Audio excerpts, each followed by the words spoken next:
21절까지 말씀 보겠습니다. 에스겔 3장 17절에서 21절입니다. 한 절씩 교독하도록 같이 읽도록 하겠습니다.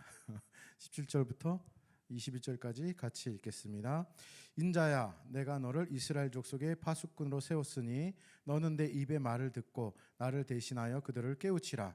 가령 내가 의인에게 말하기를 너는 꼭 죽으리라 할 때 내가 깨우치지 아니하거나 말로 악인에게 일러서 그의 악한 길을 떠나 생명을 구원하게 하지 아니하면 그 악인은 그의 죄악 중에서 죽으려니와 내가 그의 핏값을 내 손에서 찾을 것이고 내가 악인을 깨우치되 그가 그의 악한 마음과 악한 행에서 돌이키지 아니하면 그는 그의 죄악 중에서 죽으려니와 너는 내 생명을 보존하리라. 또 의인이 그의 공의에서 돌이켜 악을 행할 때에는 이미 행한 그의 공의는 기억할 바 아니라 내가 그 앞에서 거치는 것을 두면 그가 죽을지니 이는 내가 그를 깨우치지 않음이니라. 그는 그의 죄 중에서 죽으려니와 그의 핏값은 내가 내 손에서 찾으리라. 그러나 내가 그 의인을 깨우쳐 범죄하지 아니하게 하므로 그가 범죄하지 아니하면 정령 살리니 이는 깨우침을 받음이며 너도 내 영혼을 보존하리라. 아멘. 지난주에 이어 오늘도 주제 설교를 합니다. 웨이크업이라는 표를 했고 그리고 이번에 두 번째 시간입니다. 지난주에 우리는 먼저 깨어난 자들로서 일어나서 다른 이들을 깨워야 한다고 말씀드렸습니다. 내 주변의 사람이 어떠한 상황에 있든지 간에 내가 그들의 상황을 보고 선택할 것이 아니라 우리에게는 대언해야 할 책임과 의무가 있다고 말씀드렸습니다. 그리고 오늘은 그 책임과 의무에 대해서 조금 더 자세하게 좀 더 말씀드리려고 합니다. 그리고 또 한 가지 더 말씀드릴 것은 주변에 잠자는 자들, 어둠 가운데 있는 자들을 깨우고 비추는 일은 그들의 영혼을 살리는 일, 그러니까 그들을 위한 일이기도 하지만은 정말 중요한 것은 그 일을 하는 것은 나를 위한 일임을 또 오늘 말씀드릴 겁니다. 그리고 오늘 설교에 앞서서 먼저 기억할 것은 설교 앞부분에서 먼저 살펴봐야 될 것은 내가 누구인가라는 것을 좀 더 명확하게 할 필요가 있습니다. 나는 누구인가? 지난주에 살펴보았습니다. 에베소서 5장 8절에 보면요. 너희가 전에는 어두움이더니 이제는 주 안에서 빛이라.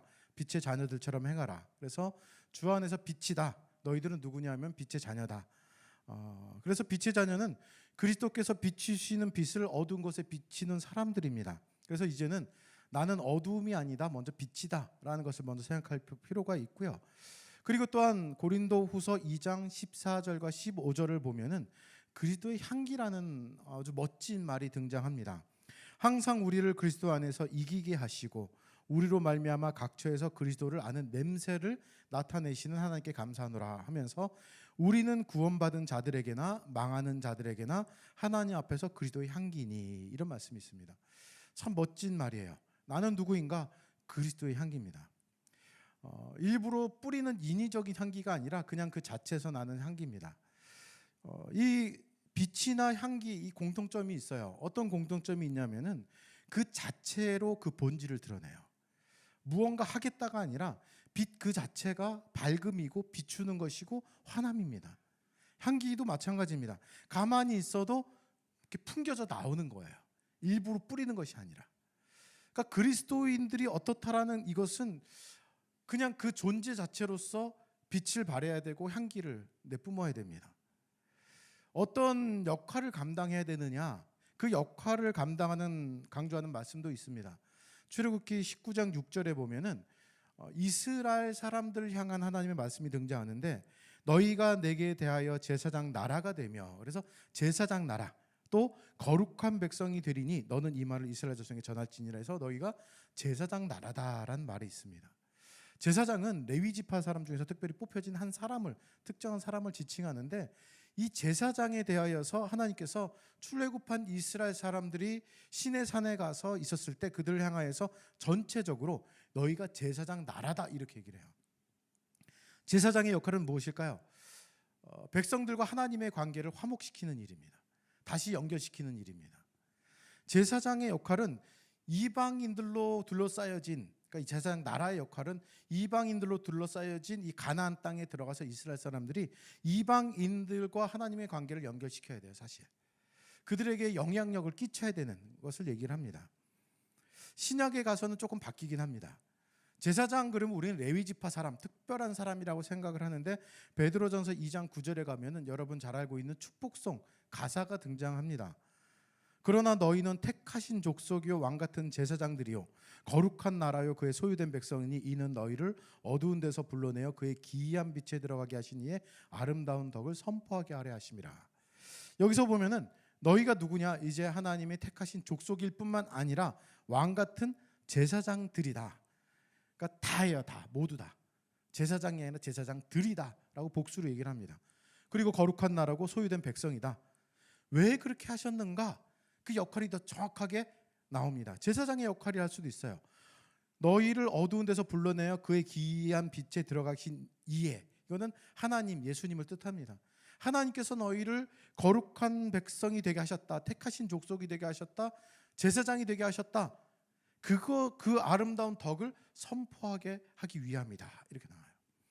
그러니까 앞에 빛도 얘기했고 향기도 얘기를 했고 제사장도 얘기하지만은 그 역할은 동일합니다. 빛은 어두움을 밝게 비추는 것입니다.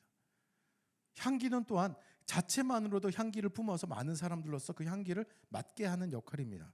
제사장입니다. 제사장은 주변의 사람들과 하나님의 사이를 직접적으로 얘기하는 거죠. 화목케 하는 일이에요. 그들이 하나님께 나오게 하는 역할입니다. 하나님께서 그렇게 하기 위하여서 나를 택하셨습니다. 물론 나를 하나님의 자녀 삼아주시고 죄를 용서해 주시고 하늘나라 시민 삼아주신 것, 성도 삼아주신 것도 있지만은 내가 성도가 되었다로 끝나지 않습니다. 제사장이라는 것이 그래요.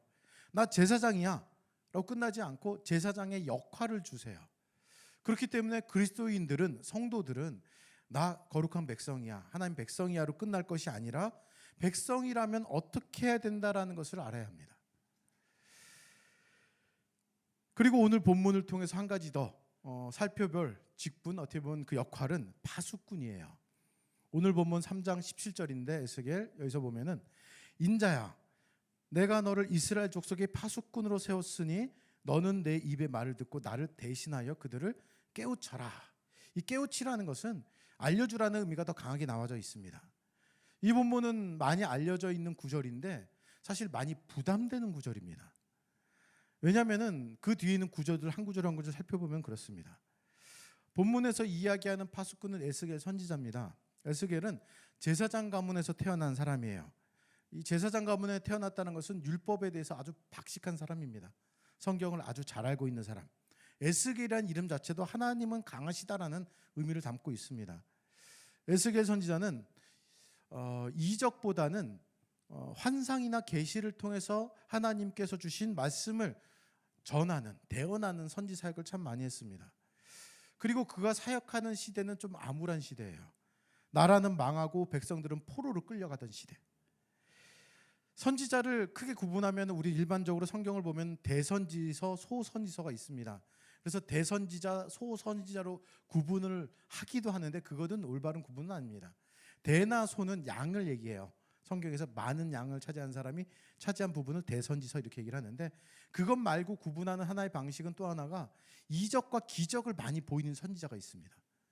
엘리야, 엘리사 이런 사람들이고요. 말씀 선포를 주로 하는 사람들이 있어요. 어느 쪽이 더 인기가 있을까요?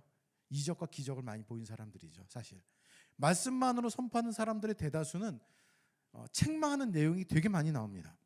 그래서 심판이나 저주, 책망과 멸망 등을 얘기를 많이 하면은 인기가 없어요. 책망하는데 누가 좋아하겠어요? 근데 그 대표적으로 에스겔도 그랬습니다. 에스겔도 재앙이나 심판이나 탄식 등의 이야기를 백성에게 전하여야 했고 이 내용들은, 이 메시지들은 전하기 힘든 내용입니다. 그뿐만 아니라 듣는 이들이 싫어하는 내용들입니다. 지금 이 시대도 그래요. 그래서 어떻게 보면은 책망하는 것들이 많이 없어지고 있는 시대죠. 그래서 교회에는 권징이라는 것이 본래 있습니다. 잘못하면은 책망하는 거예요, 징계하는 거예요. 그런데 요즘에 많이 없어지고 있죠. 하게 되면은 이렇게 협박을 받을 때도 있거든요. 나 교회 안 나가. 좀 웃긴 얘기지만 그런 사람들도 있습니다. 에스겔 선지자는 인기가 없는 선지자라고 할 수 있습니다. 아주 힘들었을 겁니다. 예레미야 선지자를 눈물의 선지자라고 얘기도 하는데 에스겔도 그에 못지 않습니다. 에스겔서를 내용을 살펴보면은 에스겔은 자기 집에서 390일 동안 밧줄에 동요 맨 채로 한쪽으로만 누워서 더러운 음식을 먹는 일을 해요. 하나님의 명령에 따라서 칼로 머리칼과 수염을 깎아서 무게를 달고 그것을 세 다발로 나누는 행위를 통해서 이스라엘의 하나님 말씀을 전하기도 합니다. 그러니까 이상한 모습으로도 보이고 전하는 내용도 별로 좋지 않은 이런 얘기들을 합니다. 예루살렘을 멸망할 것이고 인구의 3분의 1은 불타 죽을 것이고 3분의 1은 칼에 죽을 거고 3분의 1은 포로로 끌려갈 것이다. 이런 메시지를 전하는 선지자를 누가 좋아하겠습니까? 그리고 에스겔 선지자는 하나님이 계시하는 것 외에는 벙어리가 되는 그런 일도 있습니다. 그는 벗들과 교제할 수도 없었고 아내의 죽음에도 공적으로 슬퍼하지 못했던 선지자입니다. 이 모든 것들은 하나님께서 전하라고 한 그대로 전했기 때문에, 하라는 명령대로 살았기 때문에 그런 일들이 벌어집니다. 하지만 하나님의 뜻을 전하기 위하여서 이만큼의 노력을 했고 고통 가운데서도 전했다라는 것을 우리는 기억할 필요가 있습니다. 왜냐하면 오늘 본문에서도 얘기하지만은 그는 파수꾼이기 때문에 그렇습니다. 파수꾼이기 때문에 그는 전해야 됩니다. 그래서 에스겔서에서 너희가 알리라 나는 여호와니라, 너희가 알리라 나는 여호와니라, 이 말이 굉장히 많이 반복돼요. 전하면서 너희는 이걸 통해서 너희는 알아야 된다, 여호와다라는 이야기를 전하는 굉장히 중요한 역할을 하는 사람이 에스겔입니다. 그는 전해야만 했었습니다. 아까 좀 전에 살펴본 17절에서 보면은 파수꾼으로 세웠다라고 나왔거든요. 이 파수꾼이라는 그 의미는 먼 곳을 응시하는 사람이에요. 응시하는 사람, 망을 보는 사람, 뭐 이런 것을 뜻합니다. 그러니까 성벽 망대 위에, 그러니까 높은 위에 서서 멀리 보면서 적들이 오는지 안 오는지를 미리 아는 사람이에요. 이거 굉장히 중요합니다. 성 안에 있는 사람들은 몰라요. 그런데 파수꾼은 미리 알아요. 미리 알기 때문에 그것을 전해야 돼요. 꼭. 그런 사람을 파수꾼이라고 얘기를 합니다. 에스겔 시대에는 나라가 망해가고 있고 포로 생활을 하고 있고 그런 상황 속에서 미리 어떻게 될 것을 알기 때문에 파수꾼의 역할로서 자꾸 알려줘야만 했던 사람입니다. 그것이 우리들의 역할이에요. 우리들은 알잖아요. 하나님을 믿지 않으면 돌아서면 어떻게 될 것을 우리는 미리 압니다. 그렇기 때문에 전해야 합니다. 전하지 않으면 큰일이 벌어지기 때문에 그래요. 내가 성벽 위에서 파수꾼의 역할을 잘못하면 성이 전체가 다 망해버립니다. 듣기 싫어도 알려야 합니다. 에스겔이 그랬거든요. 듣기 싫어도 몸으로 알리고 행동으로 알리고 말로 알리고요. 한밤중에 단잠을 자고 있는데 깨우는 거 되게 싫어하거든요. 우리 아이가 그래요. 깨우면 되게 싫어요. 깨우는데 한 10분 20분 걸려요. 그런데 새벽에 보통 때 일어나지 않을 때도 깨워야 돼요. 적이 쳐들어오면 언제든지 깨워야 됩니다. 그게 파수꾼의 역할이에요. 그 파수꾼의 역할을 해야 될 사람이 바로 납니다. 하나님께서 내가 너를 파수꾼으로 세웠으니 나를 대신하여, 이렇게 말씀이 나오거든요. 지난주에 말씀드린 대언이에요. 대언하는 겁니다. 대언해서 사람들을 깨워라, 이런 뜻이에요. 내가 대언할 사람이 되었다. 내가 파수꾼이다. 이건 어떻게 보면 직분이라 얘기할 수는 있습니다. 사실 저는 직분과 직무에 대하여서 이 현대 교회가 참 연관성을 짓지 못하는 것은 참 안타깝게 생각하는 사람 중에 한 사람인데, 우리 이 현대 교회들은 직분을 굉장히 강조를 해요. 그래서 뭐 장로, 안수집사, 권사, 무슨 뭐가 됐다라는 직분을 굉장히 강조합니다. 근데 직무가 사실은 더 강조가 돼야 됩니다. 두 개가 같이 강조가 돼야 되는데 지금 직분이 강조가 되거든요. 앞에 무엇이 되었다가 아니라 무엇이 되었기 때문에 무엇을 해야 합니다. 사실 어떤 일이 필요하기 때문에 그 직분이 만들어진 일이 더 많습니다. 파수꾼이라는 것은 내가 파수꾼이 되었어가 자랑할 것이 아니라 파수꾼이 되었기 때문에 그 일을 해야 돼, 이것을 더 강조해야 돼요. 사실 이거는 굉장히 교회마다 심각한 문제이기도 합니다. 직분을 받았습니다. 우리는 어떤 직분이요? 빛, 향기, 제사장, 그리고 파수꾼, 이렇게 나옵니다. 빛으로서 해야 할 직무들이 있고 향기로서 해야 할 직무들이 있고 제사장의 직무가 있습니다. 또한 이제 파수꾼의 직무가 있습니다.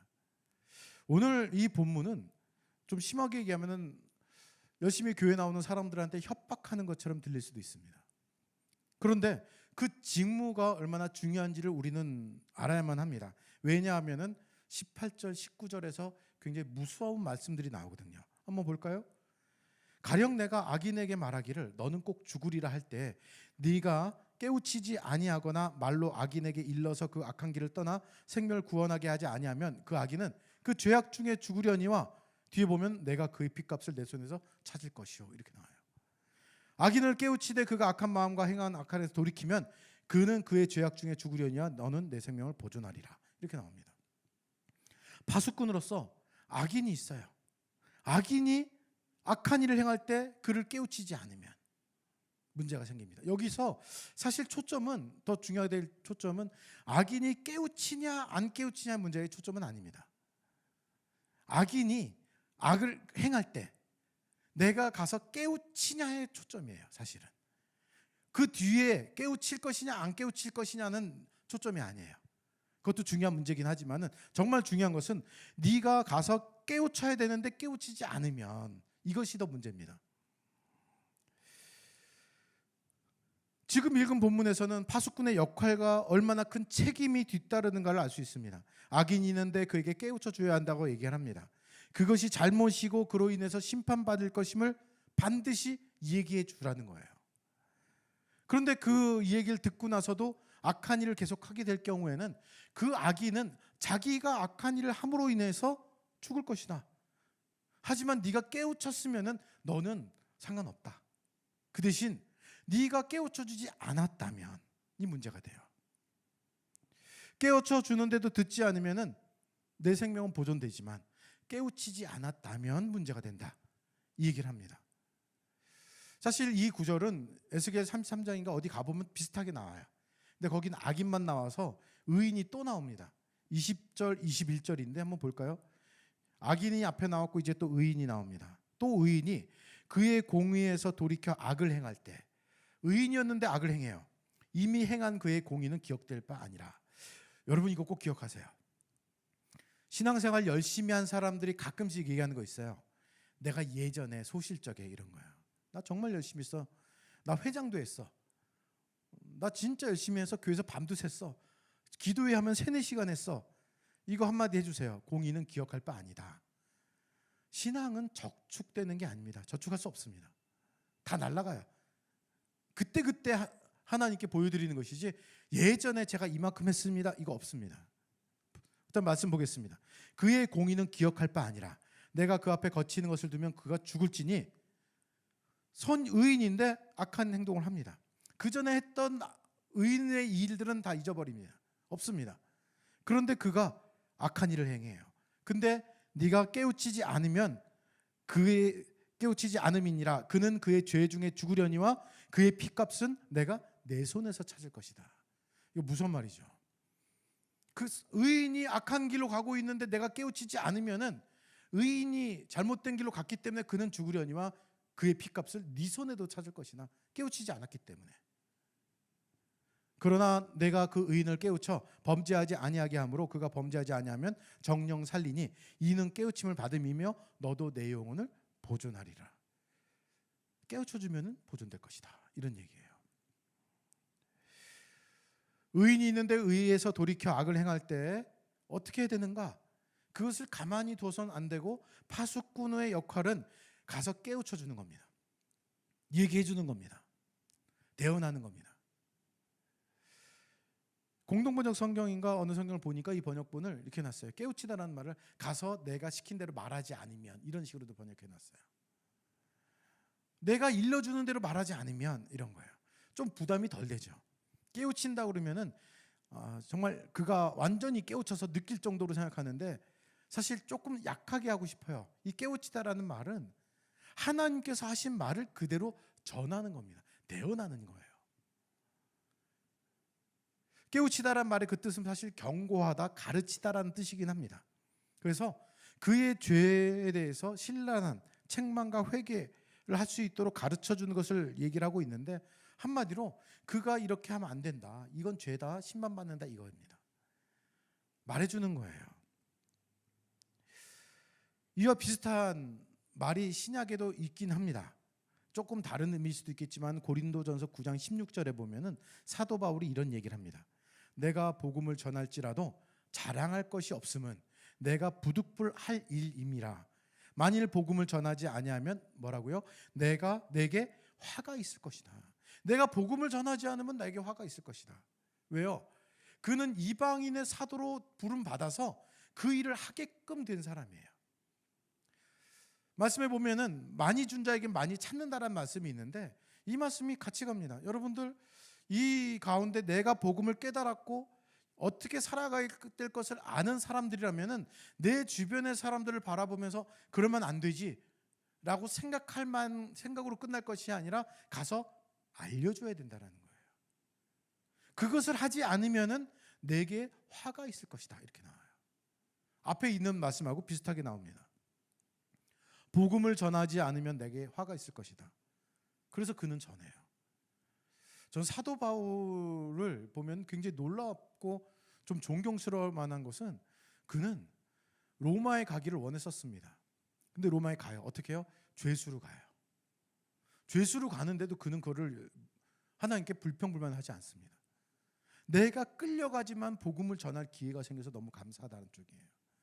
그러니까 가치 기준이 다른 거예요.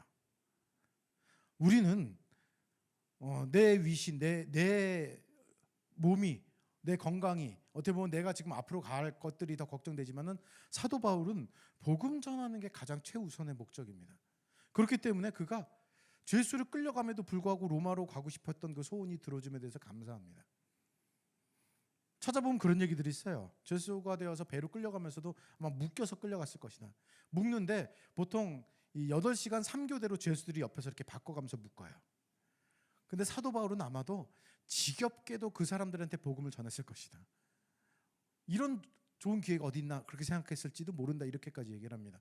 여러분들 지금은 복음을 나가서 전도 잘 안 하지만은 누군가에게 복음을 전할 때 이렇게 도망가잖아요.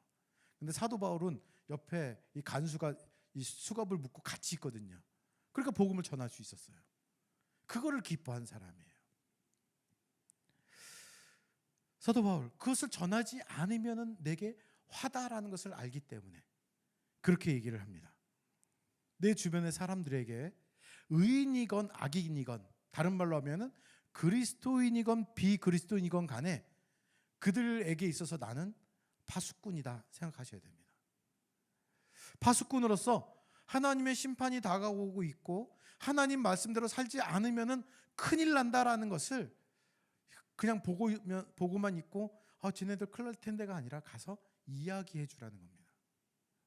그들이 믿건 안 믿건 그들이 받아들이건 안 받아들이건 내 역할은 최선을 다해서 해야 됩니다. 물론 가볍게 하지 마십시오. 가서 조그맣게 야 교회 다닐래? 하고 나서 끝낼 것은 아닙니다. 하지만 지난주에도 말씀드렸듯이 전도라는 것은 도를 전하는 것까지예요. 사실 그가 믿게 되느냐 안 믿게 되느냐는 것은 하나님께 달린 문제입니다. 내가 할 역할은 계속 찔러보는 거죠. 믿어라 믿어라. 죄지면 지옥 간다. 믿어라. 교회 다니자. 계속 찌르는 일들은 계속 해야 되지만은 그가 하나님께로 돌아올 것인가는 하나님의 마음을 움직여 주셔야 됩니다. 전도에 대해서 말씀드렸지만은 하나만 좀 더 짚고 넘어가면 요즘에 교회가 기독교가 조금 전도할 때 잘못된 방향으로 갈 때가 있는 것을 보게 됩니다. 굉장히 불쌍하게 전도할 때가 있어요. 제발 믿어달라는 쪽으로. 그래서 복음도 좀 변질돼 갈 때도 있습니다. 전도하는 데 있어서의 문구 중에서 가장 좋은 거는 하나님은 당신을 사랑하십니다. 어려움이 있습니까? 힘듦이 있습니까? 문제가 생겼습니까? 교회 오면 다 해결됩니다. 이쪽으로만 얘기가 자꾸 돼요. 우리가 전도할 때 제발 믿어줘가 아니라 믿지 않으면 큰일 난다 쪽으로 가야 됩니다. 안 믿으면 큰일이다. 화다 이런 것들이요. 좀 더 담대하게 우리들은 전할 필요가 있습니다. 갑과 을을 따진다면 우리가 갑이고 믿지 않는 자들이 을입니다. 안 믿으면 큰일 난다. 이것을 더 강조해야 됩니다. 파수꾼 그렇기 때문에 어려운 일입니다. 하지만 그 일을 우리들은 반드시 해야 합니다. 우리가 오늘 본문을 살펴본 19절과 20절만 따로 떼놔서 제가 이렇게 해놨는데 한번 보시면은 좀 전에도 제가 강조했지만은 내가 악인을 깨우치되 쭉 나오다가 그는 그의 죄악 중에서 죽으려니와 너는 내 생명을 보존하리라 이렇게 나와요. 너는 내 생명을 보존하리라. 21절 뒤에도 이렇게 나옵니다. 그가 범죄하지 아니하면 정령 살리니 이는 깨우침을 받음이며 너도 내 생명 영혼을 보존하리라. 생명을 보존하리라. 영혼을 보존하리라. 생명과 영혼을 보존하는 방법이라고 할 수도 있는데 그것은 무엇이냐? 파수꾼으로서의 역할을 감당할 때예요. 세상적인 말이기도 하지만 교회에서도 너무 잘 쓰는 말 중에 하나가 가만히 있으면 중간이라도 가지 이런 거 있죠. 가만히 있으면 중간이라도 가지. 교회에서 그런 얘기하면 절대로 안 됩니다. 내가 그리스도인으로서 성도로서 빛으로서 그리스도의 향기로서 제사장으로서 파수꾼으로서 그냥 가만히 있으면 중간이라도 가지. 아니요. 파수꾼은 망대에 올라가서 적들이 쳐들어오면은 적이 왔다, 적들이 쳐들어온다 큰 소리로 외쳐야 될 거 아니에요. 가만히 있는 건 안 됩니다. 그것은 내 생명을 보존하는 길입니다. 영혼을 보존하는 길이에요. 그래서 초반에 말씀드렸죠. 파수꾼의 책임, 역할도 말씀드리지만은 진짜 파수꾼으로서 상대방을 깨우치고 일으켜 세우는 일은 그들을 위한 일이기도 하지만 정작 중요한 것은 나를 위한 일이기도 하다. 왜요? 나의 생명과 영혼이 보존되는 길입니다.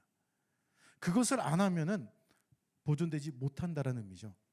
그래서 제가 좀 전에 말씀드렸듯이 협박 같아요. 이거 안 하면 너 큰일 난다. 생명과 영혼이 보존되지 않을 수도 있어. 막 이런 협박 같습니다. 웨이크업.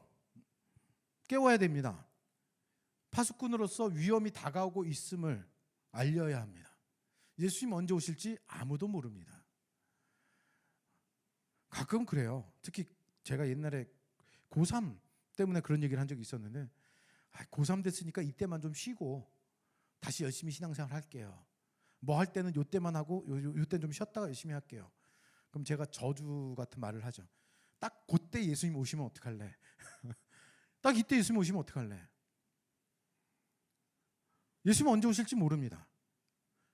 그렇기 때문에 그들에게 대언해야 할 책임과 의무를 갖고 있는 우리들은 상시로 수시로 그들에게 알려줘야 됩니다. 깨워야 됩니다. 빛으로서 그리스도의 향기로서 제사장으로서 파수꾼으로서 우리 역할을 감당해야 합니다. 내 역할은 할 말을 해야 하는 것, 대언해야 하는 것, 하나님의 말씀을 전하는 겁니다. 조금 편안함을 준다면 상대방의 반응까지 그들이 꼭 믿게 된다는 것까지 책임을 지라고 하진 않습니다. 중요한 것은 필수적으로 내가 주변의 사람들에게 가까운 사람들 중에 그리스도인이건 비그리스도인이건 간에 하나님께서 하시는 말씀에서 벗어났을 때 그들에게 알려줘야 하고 그들에게 올바른 것이 무엇인지를 지속해서 그들에게 전달해주는 역할을 내가 감당해야 할 파수꾼이라는 겁니다. 2025년도 우리들은 파수꾼으로서 웨이크업 해야 합니다. 먼저 일어난 사람들이 깨어난 자들이 이제 가서는 깨워야 하는 역할을 감당해야 합니다. 오늘 제가 주보 뒤에 그런 걸 또 적어놨습니다. 지난주에 생각했던 주변에 잠자는 사람들을 위해서 내가 한 주간 어떤 노력을 했는가. 노력을 하지 않았다면 협박이죠. 생명이 보존되리라, 영혼이 보존되리라. 이 말을 기억하십시오. 안 하면은 반대가 되겠죠.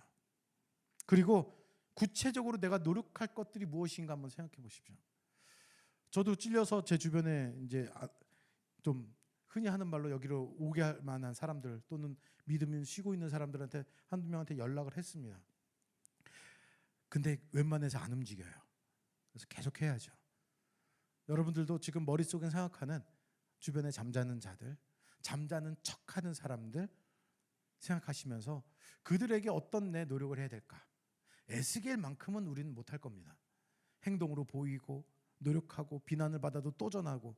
근데 에스겔을 생각하시면서 이만큼 못하지만은 그래도 발끝이라도 조금이라도 미칠 정도로 노력해보자 라는 생각을 가지고 이번 한 주간도 보냈으면 좋겠습니다. 함께 잠시 기도한 시간 갖겠습니다.